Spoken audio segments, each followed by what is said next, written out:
ways, the regime continues to threaten these attacks. And as you say today, they have threatened a super mighty preemptive strike, saying that they could immediately wipe out US forces in South Korea and also strike the US mainland, reducing them to ashes. Their provocations now seem to be ratcheting up, but Secretary Tillerson, his response was as measured as ever.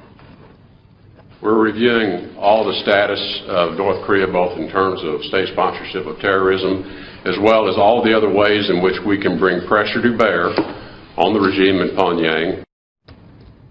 So no let up from North Korea, but continued pressure from the administration to try and solve this awful solution, this awful problem. Shannon? Okay, so China obviously, Benjamin, a key player here. The president's talked a lot about our growing role with them, his chemistry with their top leader. What does that country now have to say about how this is playing out? You know, Shannon, there's been sort of mixed signals from them. Of course, China has a relationship with North Korea. They have done for some time, and that's not going to change overnight. But they are getting frustrated with the regime. You know, the US has a pretty good relationship with China on this at the moment, as seen with Trump's meeting with the president in Mar-a-Lago. But the Chinese say they are opposed to any US unilateral sanctions and action in Korea. And they've also said that at the moment, they continue normal relations, including normal business contacts with the rogue state. Meanwhile, the US and South Korea continued joint exercises named Max Thunder to serve as a deterrent as tensions mount. About 100 aircraft, including F-16s, took part in the drills aimed at checking the Air Force's air battle and surgical strike capabilities in an emergency situation. So very tense situations in the Korean Peninsula, but the US still saying the era of strategic patience is over. All options remain on the table. We are seeking peace, not begging for it. We will defend the peace and security of our nation by our own might. Our army is at a state of maximum alert to respond to the US military build-up. If we notice any sign of assault on our sovereignty, our army will launch merciless military strikes against the US aggressors wherever they may exist, from the remote US lands to the US military bases in the Korean Peninsula, like those of Japan and elsewhere. The recent US maneuvers and the previous ones, which the US keeps saying are annual defensive routines, have revealed the hostile intentions of the US. Those moments fall within the scenario of preemptive strikes that are directly targeting our Supreme Command and strategic positions, like our missile and nuclear capabilities. The new Trump administration should look to the world with open eyes. The time of dictating orders by brandishing the US military might has gone.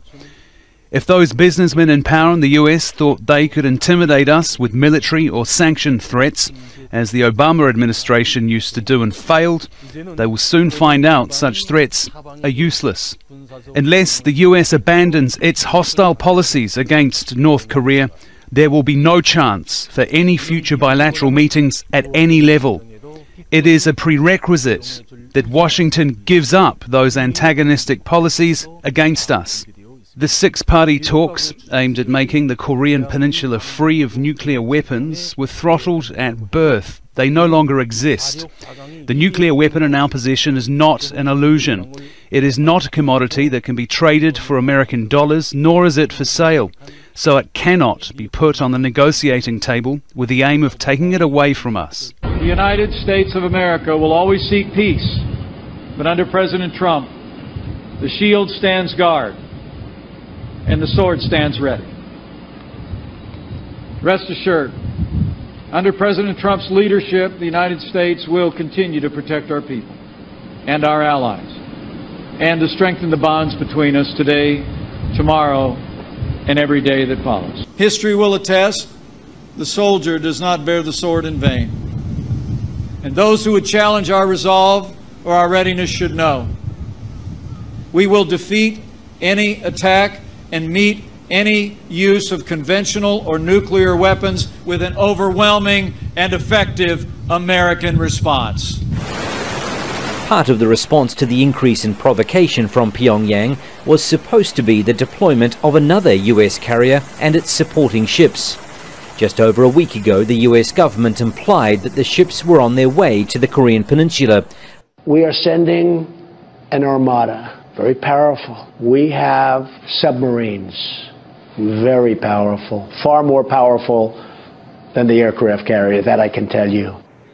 The problem is that it actually wasn't at that time. New York Times revealed that when Trump and a number of officials made the claim, U.S. carrier Carl Vinson, along with 3 other warships, were in fact heading to the opposite direction to take part in joint exercise with the Australian Navy in the Indian Ocean. And that blip could have stayed unnoticed if the Navy itself did not post a picture of the vessel last Saturday, saying it was made while Carl Vinson was passing through Sunda Strait off the coast of Indonesia. The untimely and uncoordinated announcement sent a lot of blushes onto the faces of the Pentagon officials, but now the White House says the Armada is finally headed to the Sea of Japan. I believe that he might have spoken too quickly on this location of the vessel before it was actually arriving. The President said that we have an Armada going towards the peninsula. That's a fact. It happened. It is happening, rather. It was announced that it was going. It will be there. We were asked simply a question on that. I think all other questions should be asked of the Department of Defense. But in Pyongyang, the propaganda continues. State television aired footage of a musical performance to mark the birthday of the late founding father Kim Il-sung. His grandson and the current leader of North Korea, Kim Jong-Un, attended the show. It ended with mock footage of missiles flying over the Pacific, striking the United States and engulfing it in flames. Meanwhile, an amateur video footage filmed in the Russian Far East went viral online, showing redeployment of Russian troops onto the border with North Korea. The Kremlin said through its spokesperson Dmitry Peskov on Monday that only a coordinated international effort would be the right way to solve the Korean crisis peacefully, noting at the same time that Moscow was highly concerned with what was happening on the Russian Far Eastern border. Уважаемые коллеги, начинаем пресс-конференцию глав внешнеполитических ведомств России и Сенегала. Мы не приемлем ядерные, ракетные, авантюрные действия Пхеньяна в нарушении многочисленных резолюций Совета Безопасности ООН, но это отнюдь не означает, что можно таким же образом нарушать международное право, применяя силу. Я очень надеюсь, что односторонних действий, наподобие тех, которых мы видели вот недавно в Сирии, не будет. И что Соединенные Штаты будут следовать той линии, которую президент Трамп неоднократно озвучивал в период своей предвыборной кампании. The same notion has been voiced by Beijing. So things may have calmed down a little bit for now, but the situation can hardly be described as stable. The U.S. fleet is expected to arrive by the coast of the Korean Peninsula early next week. To the members of the Security Council, I must say, enough is enough. Nuclear powers understand their responsibilities. Kim Jong-Un shows no such understanding. His abusive use of missiles and his nuclear threats show that he is begging for war. War is never something the United States wants. We don't want it now. But our country's patience is not unlimited.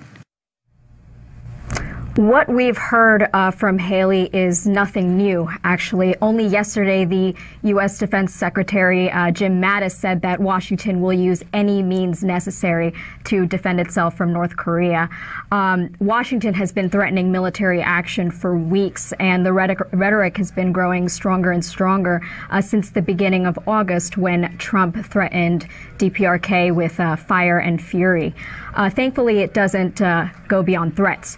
But at the same time, Washington hasn't really proposed a viable solution, except for sanctions, which Russia and China, however, have been calling for North Korea to return to dialogue. A comprehensive settlement to the nuclear and other issues plaguing the Korean Peninsula can be arrived at solely through political and diplomatic channels. We reiterate our readiness to help this process via the implementation of the initiative proposed by Russia and China. A comprehensive settlement to the nuclear and other issues plaguing the Korean Peninsula can be arrived at solely through political and diplomatic channels. We reiterate our readiness to help this process via the implementation of the initiative proposed by Russia and China. China and Russia have proposed an initiative for the denuclearization of the Korean Peninsula. It is practical and feasible and aimed at easing the tensions and preventing further escalation. Moscow and Beijing has proposed a roadmap for settling the crisis, calling for a freeze on North Korea's nuclear tests and U.S. and South Korea's drills. The double freeze initiative for North Korea has been proposed by China and Russia, which would require North Korea to stop its nuclear and ballistic missile tests. And in return, the U.S. and South Korea would stop their military drills. This is a move that Washington considers to be offensive.